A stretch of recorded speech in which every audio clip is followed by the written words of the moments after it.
Welcome to this very special edition of the KJ Masterclass Live, the show which ensures that you profit from your time spent here with experts, either through their industry insights, information, or simply learning from them.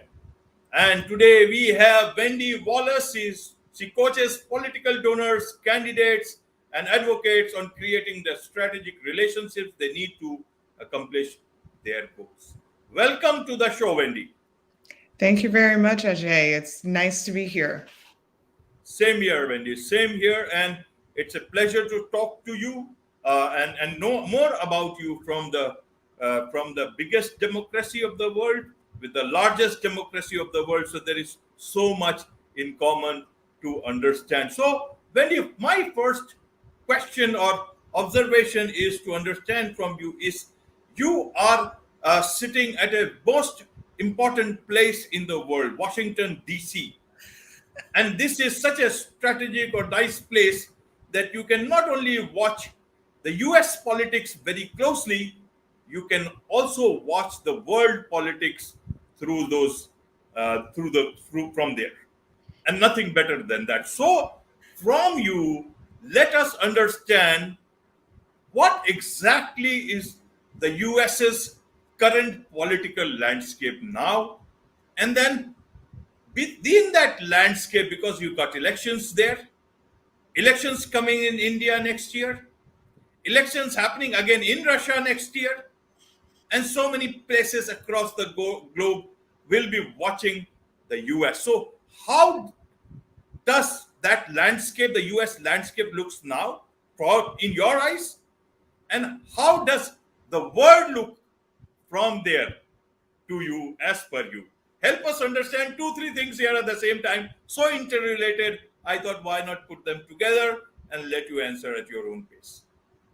All right. I will do my best. Thank you. That is a tall order. But so the thing I'll say I'll start with US politics and then we'll go broadly to the world. For us, first of all, the presidential election has already started, as I'm sure you all are seeing across the globe. Like the Republican side of the aisle people are jumping in and they're fiercely debating. I think the first Republican debate is going to be in August, if I'm not mistaken, mid-August. And so we're really going to get to see them kind of go up against each other head to head. Like right now, they're sort of dancing around each other in Iowa and New Hampshire, where the first primaries will be.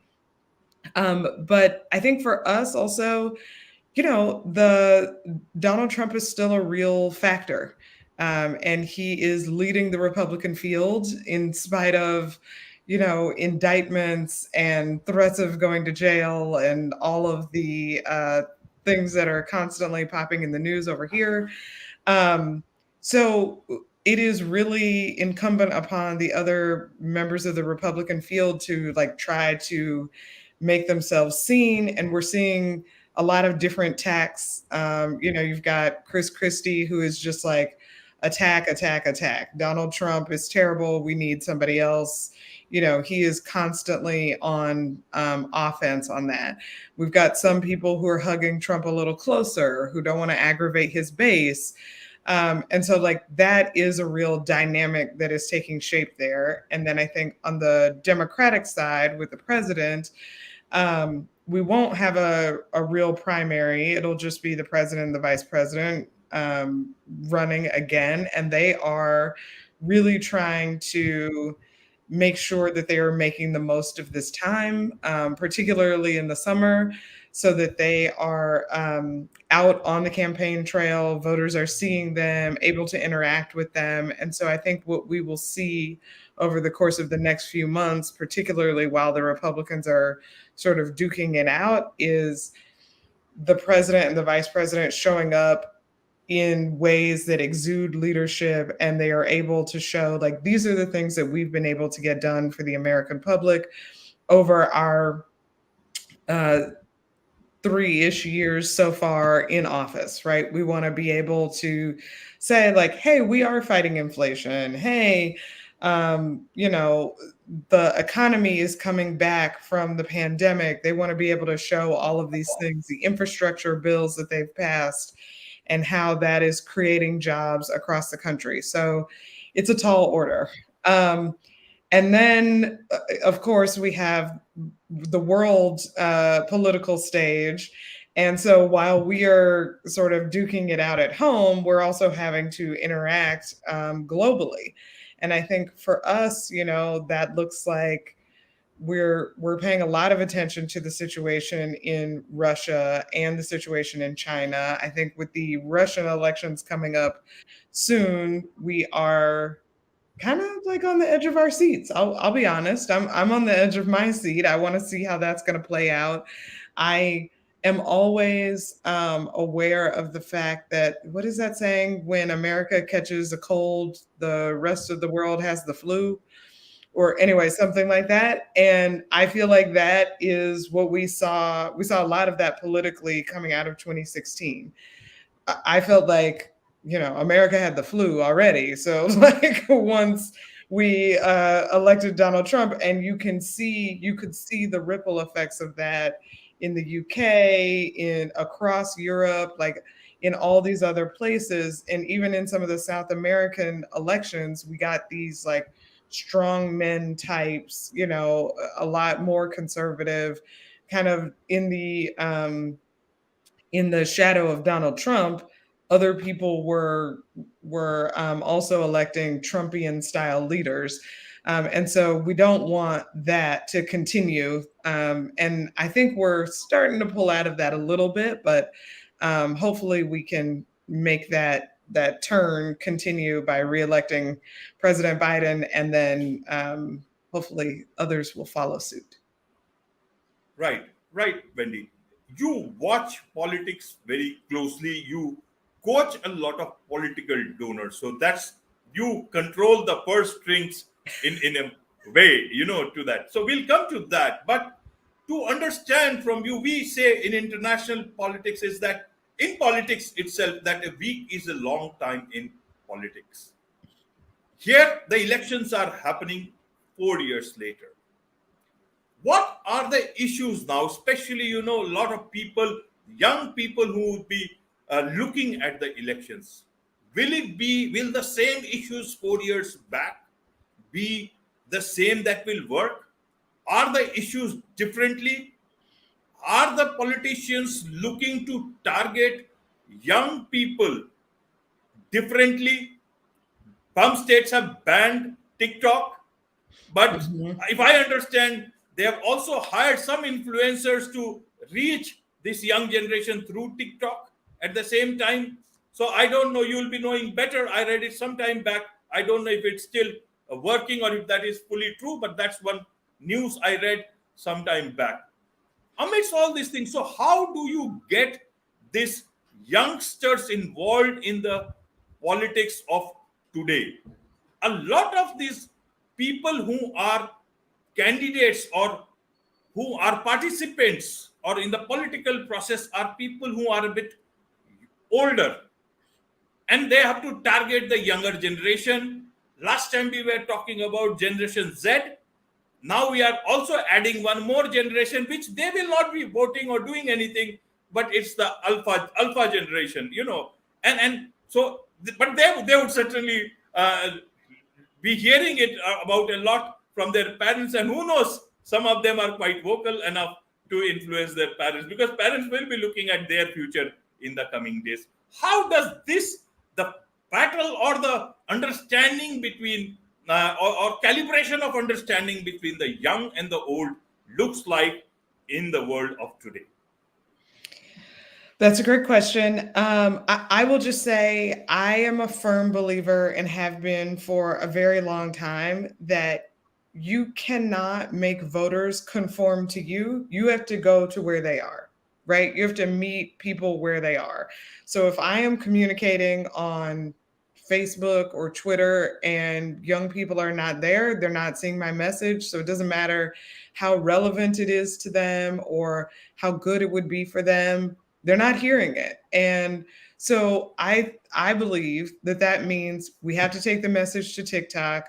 We have to take the message to Twitch and Snap and Be Real and like all of these places where people are. I remember last year in the gubernatorial race in Pennsylvania, now Governor Josh Shapiro was doing like Be Reels on the campaign, right? It's like a social media app, and you take the picture facing you and away from you, so it sort of shows where you are.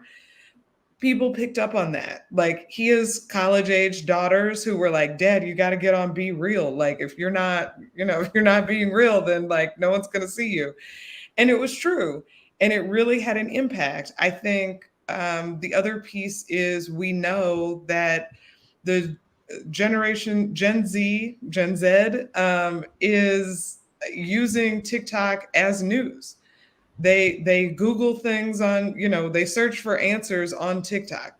And so that is going to be a critical piece of this election for us. And I personally believe if you are not on TikTok or engaged in some way, you're missing a huge chunk of people. There are people I'm in my 40s, my early 40s. My friends are on TikTok. So it's not just, these young kids who are just now getting to be voting age, like around 18, and college kids. Everyone is on it in some way, shape, or form. I do think what you mentioned before about states banning it, that was for state governments. And on the more official side, I think every state has to make that call, and there are security risks to being on TikTok, and we have to acknowledge those. But from a purely political standpoint, I think it's a crucial tool to be able to navigate and make sure that you're reaching the people you need to reach. We have to focus on young people. They are engaged. I think these generations coming up, we know, are the most engaged generations that we've seen in a very long time. So even the ones that are not voting, they're paying attention and they're being part of the conversation. So it's important to reach them. Right, right, Wendy. So, to understand from the world's perspective, how are these young people, they are viewing their institutions, political parties, political leaders today's time. A lot of, you see, when we were growing up, we were studying, we used to read about the political system, the strength of the political system, the strength of democracy. But at the same time, we also read about, that patriotism is the last resort of the scoundrels. Politics is the last refuge of scoundrels. And that used to take it whatever way you wanted to take. That was there that much leverage was there, the openness was there. Today the world has changed. A lot of people might be reading the same either on Google, and maybe tomorrow they will search it and find it on TikTok or even Instagram. The young generation, what is it that they are understanding? Are they going by the same norms, or they are defining norms? Because they are now getting the political message through a lot of this social media, and that social media is global. You may get some part of information from the local level, from your own community or peers, but a lot of messaging is also coming from outside, and outside world may not look at the US politics the same way the Right. politicians may want it to look, or maybe the way they want to message. For example, in terms of political parties, how are these political parties, especially in your case, it is the two-party system, almost like China is one-party system, you guys have just the two-party system, and China, you say, is not democratic, and you are the largest democracy, biggest democracy in the world. How do we understand, the youngsters understand, okay, this is the best democracy in the world? What is the difference between these two parties? We have our own problems, but we have many parties here. Even among the national parties, regional parties, there are hundreds of them. So, I think this is a real question that Americans are struggling with. One, particularly for younger generations, they are less likely to join a party. Like they see the flaws in both parties. So I feel like I'm constantly in conversations about third parties or other parties. And in some places, like in New York, they have multiple parties. Like it's not just Democrats or Republicans. The Working Families Party has a real presence there.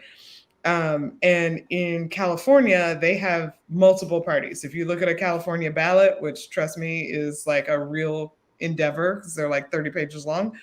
But they have multiple, you will see that they have multiple parties, but they're not like nationwide. And so I do think it a little bit depends on where you live. But also, I think young people see the opportunity for growth, for us to be better. So they want to push the parties. And I think we see that mostly with these sort of insurgency candidates, like Bernie Sanders running in the 2016 and 2020 elections. He is sort of pulling the Democratic Party to the left, like trying to create a little bit more, force them to do a little bit more. And I think young people really responded to that. I think on the Republican side, they see a similar thing, right? Like they've had Tea Party Republicans and MAGA Republicans, and and then they have the moderate, like mainstream Republicans. So there's a lot of internal turmoil, and I think it creates a lane for people to figure out where they best fit.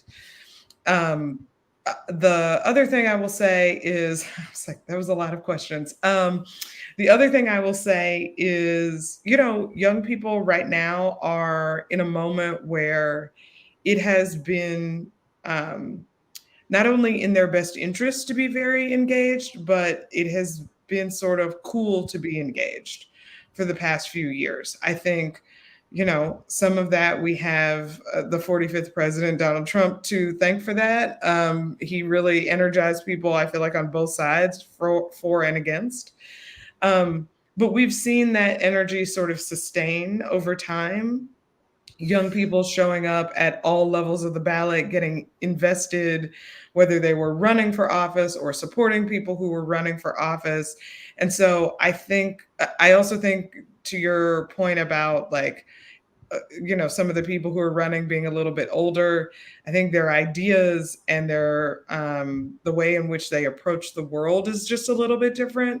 And so the younger generations are really focused on equality and making sure that, even though it might not be something that directly involves them, they want to be good allies, whether we're talking about immigration or LGBTQ rights or the environment.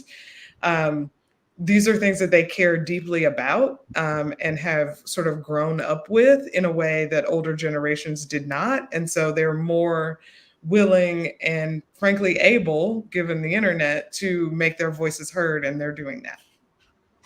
Absolutely, Wendy.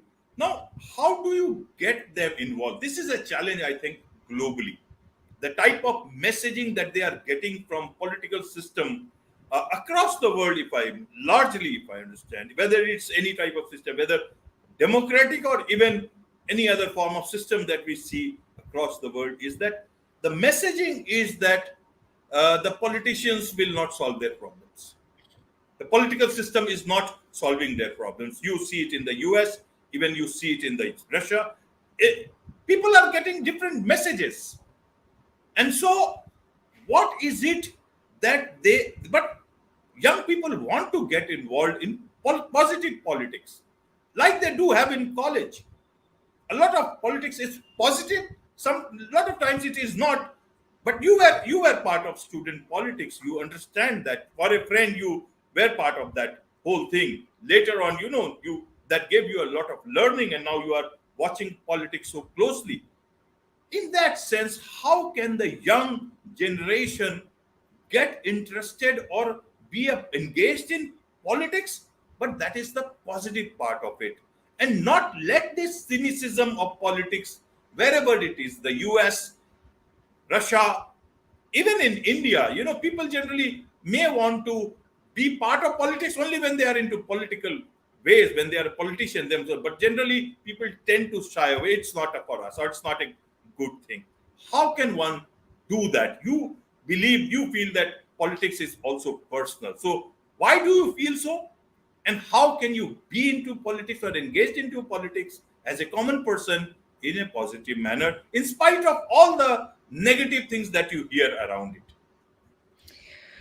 This is thank you very much. This is my favorite thing to talk about. I think one is I do believe all politics is personal, but I also believe all politics is local.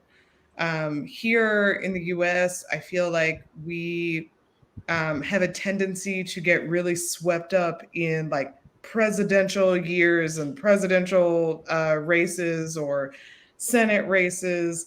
But I always try to remind people when they're thinking about how to engage in the early stages that the mayor of your city has more to do with your day-to-day life than the president, right?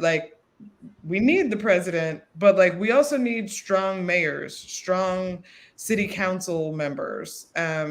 Also in the US recently, school boards have been a huge fight, right? We've got a movement of people that want certain lessons, and particularly history. We're fighting a lot about what history gets taught in schools. And so being engaged in who is running for school board and what those people believe your children should be taught is a huge piece of it, right? And I think for me, that creates the opportunity for small wins. It creates an opportunity for you to get to know the person that you are voting for and will be a leader in your community. I think a lot of times for us, particularly in our electoral system, it is a lot driven by fundraising and donors and contributions, and people feel like these are such high barriers to entry and they are impossible. They're like, I'm not a millionaire, how can I have an impact? And I'm like, give $20 to a mayoral campaign, right? Go meet the candidates, talk to them, shake their hand, figure out where they stand on things, and really listen to them. And you can see that you're having an impact. And I think that is a really great way for people to get involved. And you're much more likely to see positive results, which helps you from getting discouraged. I think the hard part is getting people all riled up on a big race, and then if it doesn't go your way, then that's when all of those negative messages really kind of settle in for people, because they're like, oh well, they were trying to tell me the whole time it wouldn't work, and we can't have positive messages and we can't have nice things. And it's that's not true. We can. But we have to work hard and we have to learn the right lessons. And I think the best way to do that is to start small and start at home. Right, right, Wendy. Now, let's go to the things that you train a lot of people in: political donors, candidates, and advocates. And that's the money part.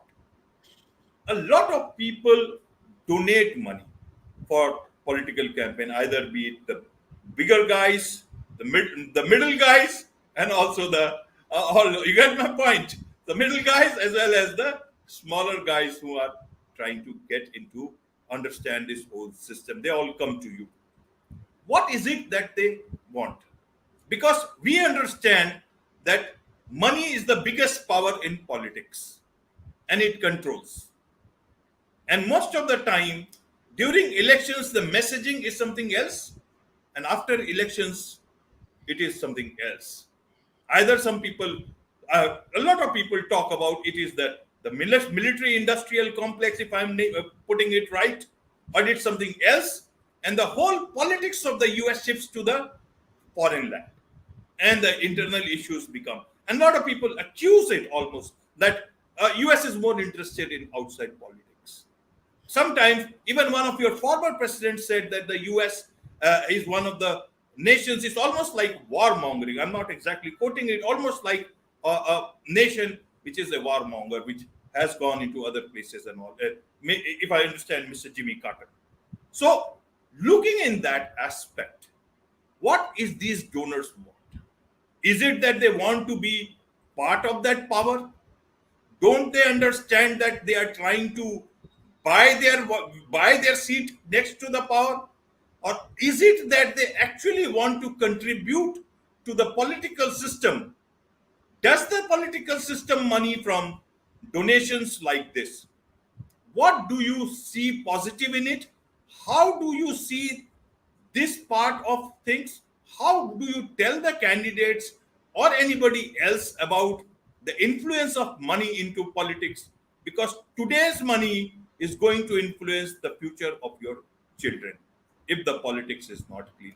How do you look? And when I saw talk of US, the US may be just the point that we are discussing, but it's actually applicable for all across the globe. How do you look at this aspect of political funding, especially so much of direct funding also happens? Yeah. So, I mean, I think there's like a few different ways to look at this, and there's a few different ways that donors approach it. So, I'll say most of the donors who I deal with and have worked with over the years are individuals who have wealth and are interested in issue areas, and so their political giving is driven by those priorities. And so usually what happens is we sit down and go through all their priorities and then try to match them up with candidates, right? Who is aligned with your view, your worldview, and like how do we sort of sort through them all? So it could be, this person is running and they're very focused on voting rights. They want to make sure everyone has access to the ballot. Or this person is running and they are pro, women's reproductive rights. Okay. That person gets added to the list because I'm also pro women's reproductive rights, that kind of thing. There are, though, there's all kinds of reasons to give and not to give. There are some people who are focused on their business interest, and they give to candidates who they feel like will be supportive of that. And so there's a lot of different ways to kind of approach it. I always like to work with people who are values based. So it for me, it makes it easier to kind of say yes, no, or like, hey, this person is good on some of your issues, but not so good on the others. I would just want to flag that. Maybe you want to move forward. Maybe you don't. Like, maybe you want to have a conversation with them. I do think there's also a lane of people who really want to use their support to be able to build a relationship with an elected and push them on an issue, right? So maybe I have 4 issues that I prioritize. The person is good on 3 of them. I say, it's okay. I'm going to use this opportunity to go to events, to interact with this person and push them on my 4th priority. And hopefully I can get them to, to be swayed and to see it my way. I'm trying to think what else. I mean, I think overall, there are very few people who go into it thinking about the military industrial complex. Most of the people who are writing checks are not thinking about that. I think some of that is just like the American out of sight, out of mind nature of how we engage with politics. But yeah, I mean, I think we want to be safe. I think we don't always think about how what we deem as safety impacts the rest of the world. Absolutely. And talking about the rest of the world, Wendy, is that the whole world wants to have a bite of the big apple. That's the truth. And people go to all extent to get to the US, either be it from the Mexico side or be it the real side, through the visa side. But right. So that's a fact. But the fact is that many of us still don't know what the US wants from the world. And I mean the US political system wants from the world, and what do common people want from the rest of the world, or they are not aware of it, or they are not bothered because they are already so called in the best place of the world.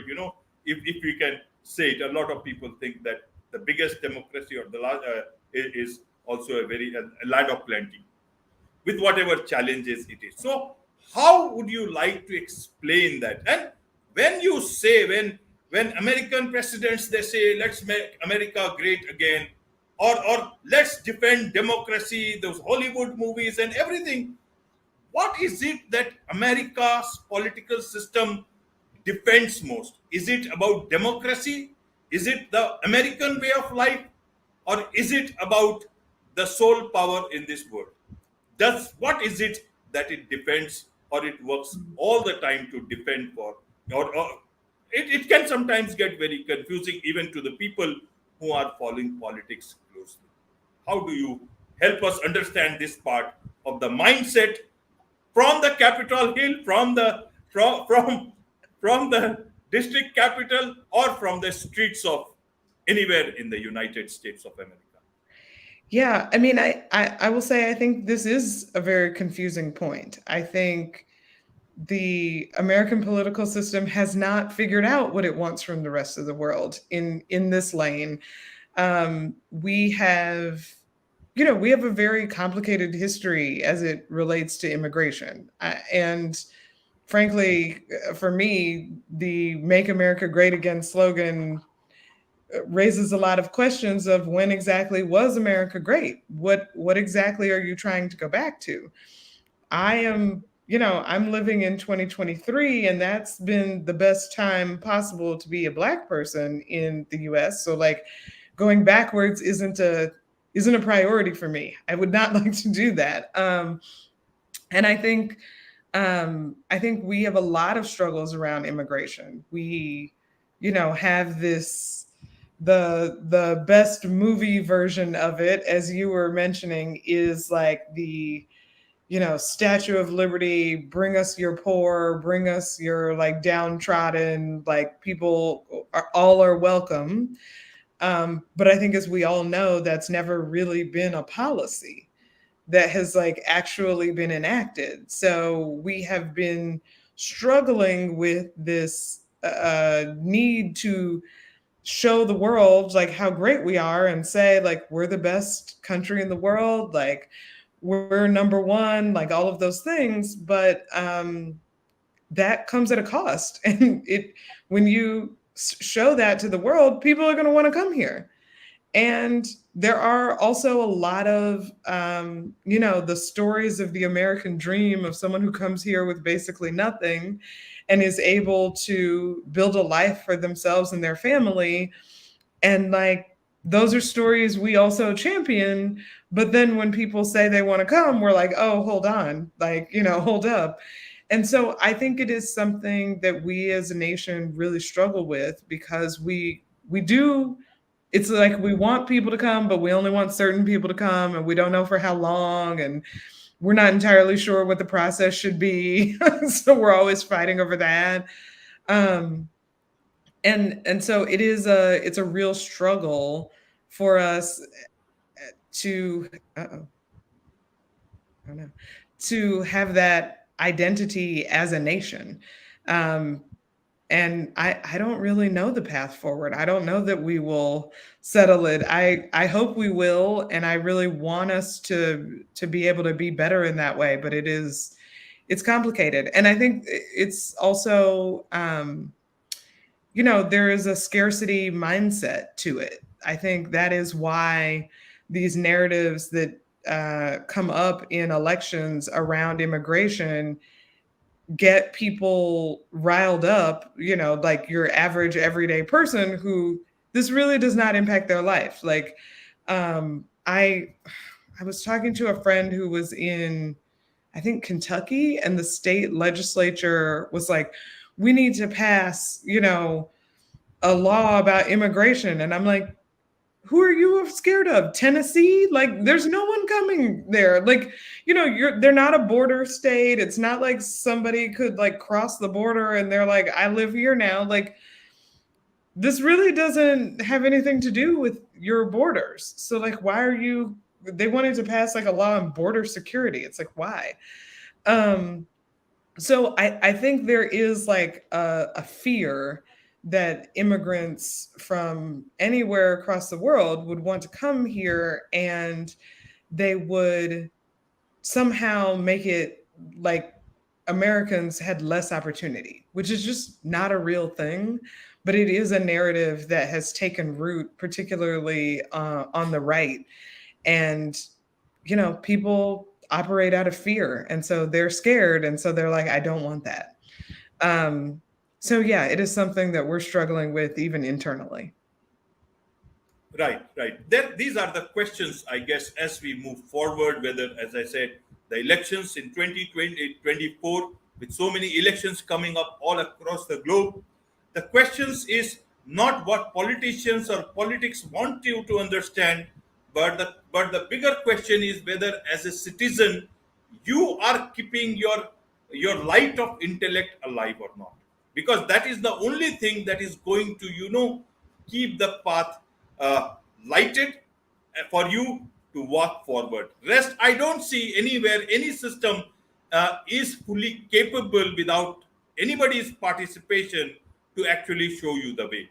But whatever it is Wendy, it is nice talking to you, and a lot of people would want to understand and know more about you, so, and also engage with you professionally in terms of people who have actually do not have the military industrial complex designs in their mind, but they're the design of empathy and doing good. So how do they connect with you? Thank you so much. I am on Twitter and Instagram at I'm at Wendi R. Wallace on basically everything. And then also my email, we can maybe put my email in the show notes. Absolutely. So people can reach me if they have additional questions. Absolutely. And I'm sure with your understanding of about politics being very, very something of a personal, because you cannot run away from politics. Long back when I was doing my masters in Delhi University in political science, I read somewhere in one of those books is that, and I'm not quoting it exactly, but something like that whoever you are, and even if and whatever you want to be, even if you are not interested in politics, always remember politics is interested in you. So That's right. as long as, even if you are not interested in politics, keep your intellect alive, keep your intellect, keep your path of that you are taking towards the future. It will keep it bright for you to walk very, very softly, truthfully, and towards the path of good. With this, it's a wrap on this very special edition of the KJ Masterclass Live. Thank you so much indeed for joining us. Thank you.